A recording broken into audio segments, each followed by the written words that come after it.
to eating plants and being vegan. If you're not vegan and through this book we provide you with compelling reasons for you to choose veganism, then great.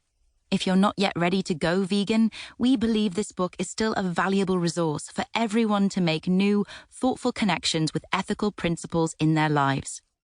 For how to go vegan, there are many free and helpful resources online. Simple searches on the internet, in your public library or local bookshop will yield many resources for vegan recipes and tips on cooking. Where to find anything from vegan clothing, footwear and accessories, and home cleaning products to vegan restaurants in your city and elsewhere. For nutritional advice, we recommend consulting the resources we cite in Chapter 5 and the appropriate medical and nutritional professionals near you. And we're always happy to help with your questions. Contact us at thinklikeaveganbook@gmail.com. Emmy and Eva.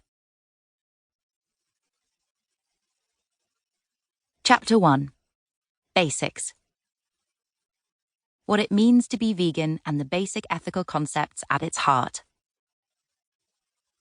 What does it mean to be vegan? In this first essay, we set out the fundamental concepts, from who vegans are, to the meaning of the terms vegan and speciesism, to the core problem of use. Each of these concepts will echo throughout this book. We also reconcile the reality of being vegan in a non-vegan world, and recognize the interconnections of oppression with a call to reject all bigotry.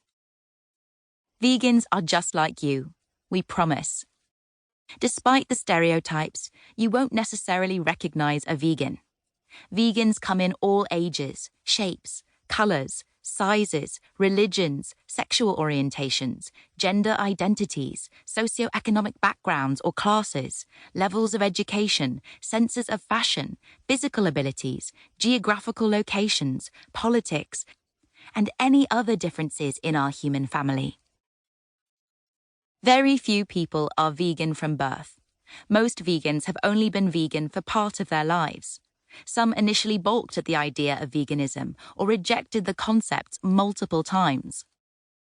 All vegans have one thing in common: a moment where a thought, a realization, or an argument for veganism resonated with them to such an extent they embraced changing their mind and behavior about how they related to animals.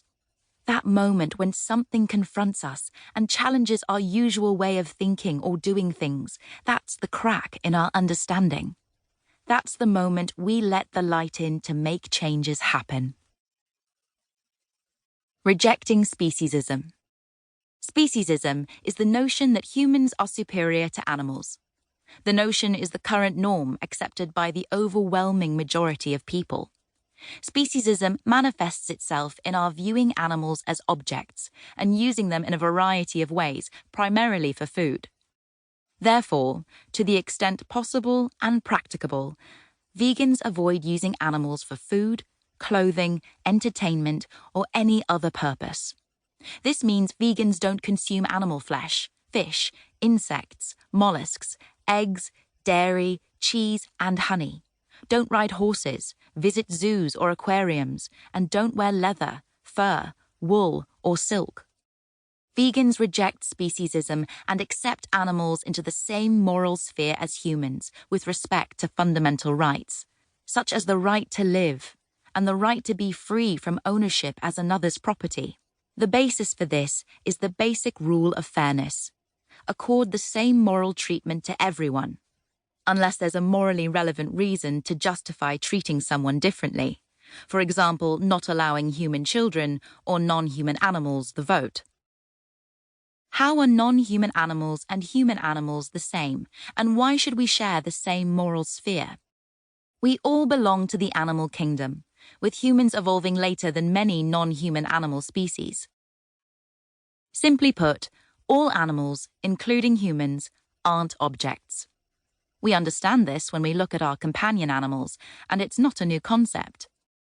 Around 530 BCE, Pythagoras, Greek philosopher and mathematician, believed animals weren't objects based on his belief in the transmigration of souls.